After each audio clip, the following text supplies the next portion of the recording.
Kinben Book 5, Chapter 67. Calapan City Blue Phoenix 4-0. Ricky Mendez number 3, 5'6", point guard. Maki Romero number 24, 6'0", shooting guard. Carlo Ibanez number 8, 6'7", small forward. Marky Lee number 4, 6'8", power forward.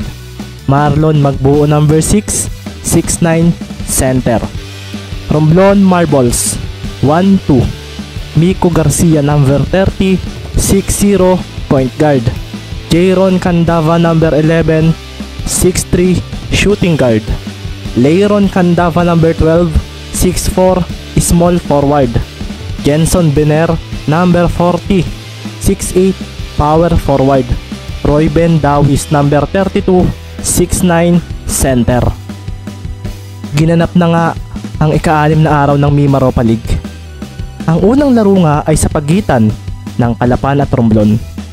Makikita na nga rin ang pagpasok ng starting 5 ng dalawang koponan sa loob ng court.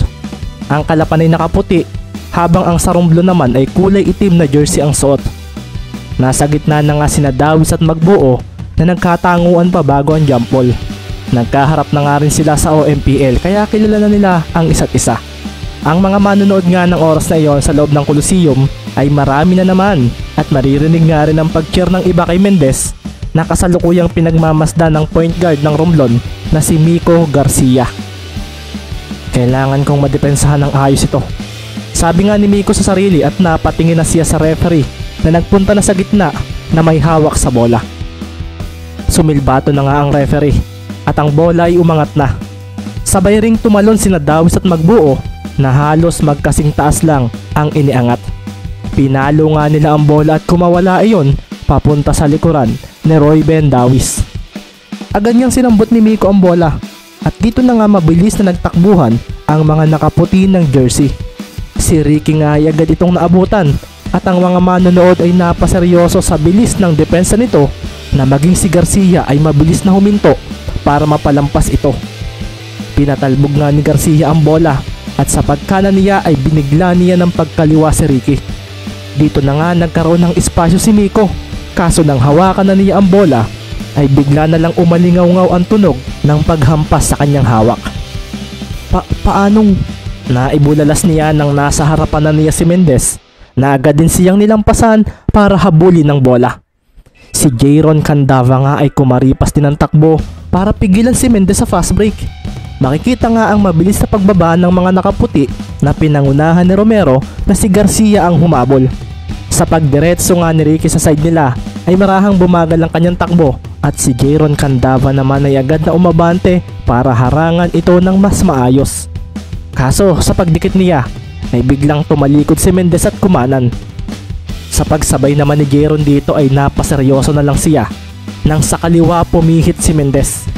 Nagkamali siya ng huli at ngayon nga ay maririnig ang pagwawala ng mga fans ni number 3. Nang makita naman ito ni Garcia ay agad niyang iniwanan si Romero na siya namang pinuntahan ni Jayron.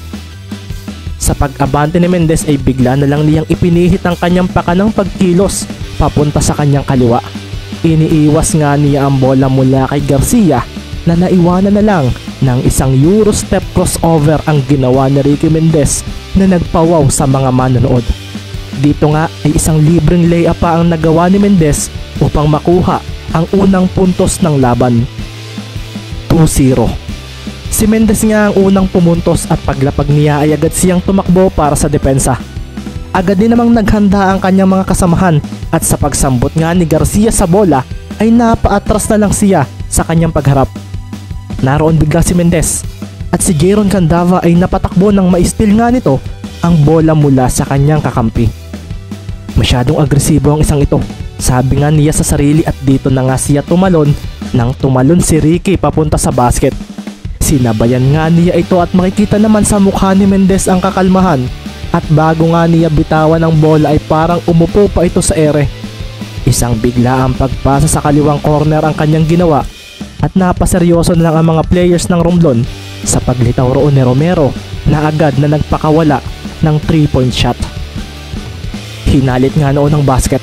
Ang mga fans naman ni Mendez ay agad na kinalampag ang buong venue at makikita nga agad ang masayang apiran ng dalawang manlalaro, si Romero at si Mendez.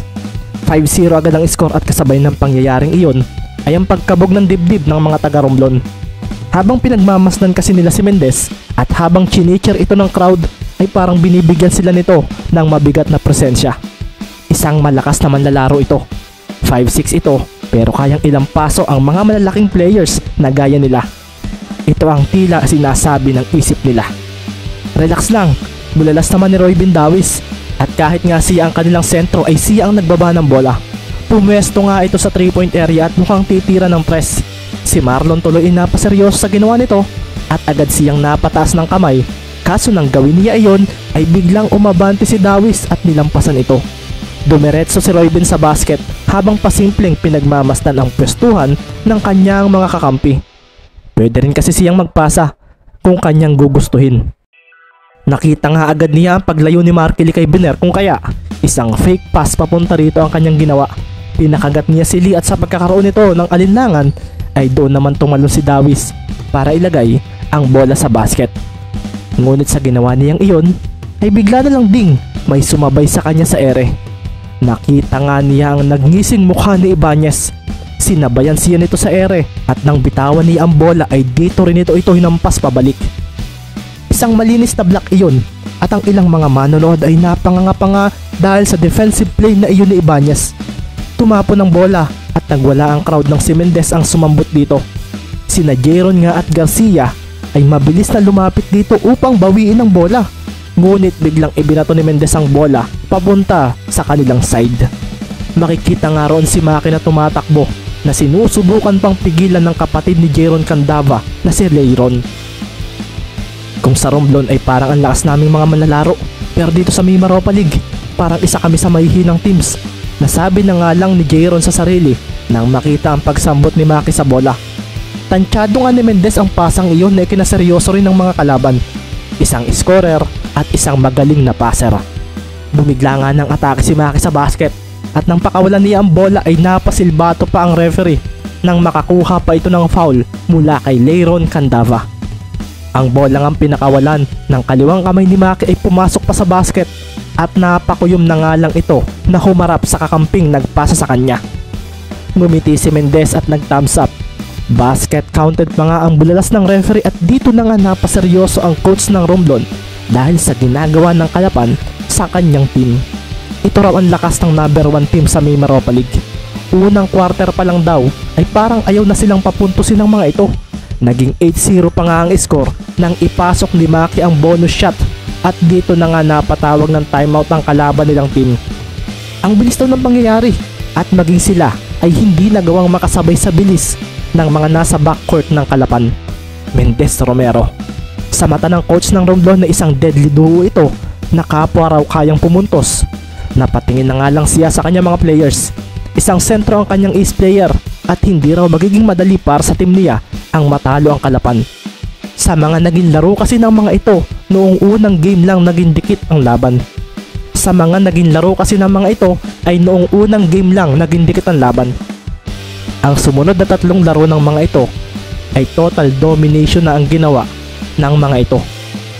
Kung tatanungin nga ang coach ng Romblon kung paano matatalo ang Kalapan, ang tanging nasabi niya sa kanyang mga players ay kung ano ang plano nila. Ang slow pace na basketball na lalong naging masakit para sa kanila. Dahil sa pagpapatuloy ng laro ay lalong namagaan lamang ng Kalapan sa kanila. Ikatlong quarter na at ang lamang ng Kalapan ay hindi nakapanipaniwala sa mga manonood, lalo na sa mga players ng ibang team. Makikita nga dala ni Mendez ang bola nang harangan siya ni Jeron Candava. Isang madikit na depensa ang ginawa nito, kaso sa paghabol nito ay ito pa ang naiwanan nang mabilis na gumalaw ang mga paa ni Mendez.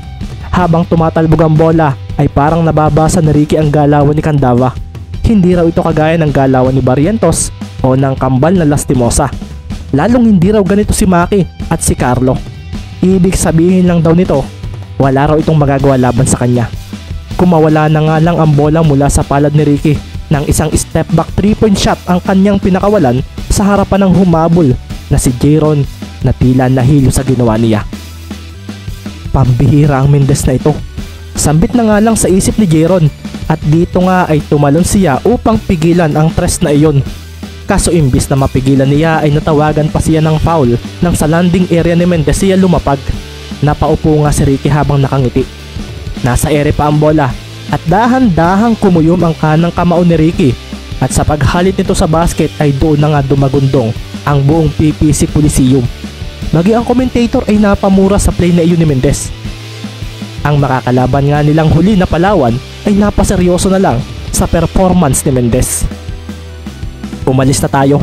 Parang hindi na natin kailangan pang panoorin ang pagtatapos ng game na ito. Seryosong winika na nga lang ng coach ng Palawan na si Torres.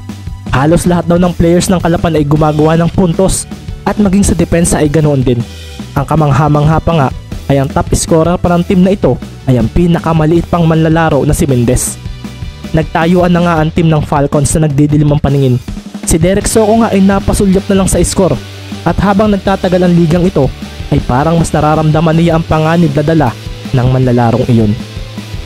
Hindi ka pa ganito noong nagpunta ako ng Mindoro. Nasabi na nga lang ni Soko sa sarili na naglakad na palabas ng venue. Habang papalabas nga sila ay maririnig din ang malakas na chant ng crowd para kay Mendez. MVP! MVP! MVP! Sa kasalukuyang rankings ng mga players ng liga ay nangunguna nga si Mendez na napakalaki ng chance na maging MVP ng ligang ito. Ito rin ang magiging una niyang MVP sa lahat ng mga nalaruan niyang liga magmula noon. Habang naririnig nga ng mga kasamahan ni Ricky ang chant ng Palawan crowd ay hindi nila maiwasang mapangiti, lalo na nga si Maki. Sinong maghaakalang iyong nag-try out noon sa sisa para mapansin ng babae niyang gusto ay magiging ganito? Masaya ako para sa iyo, Ricky. Kaya mas lalo ako na-excite sa mangyayaring maharlikalig. Sabi na nga lang ni Maki sa kanyang sarili habang nakatingin kay Ricky na pinakawala na ang kanyang bonus shot para tapusin ang isang 4-point play.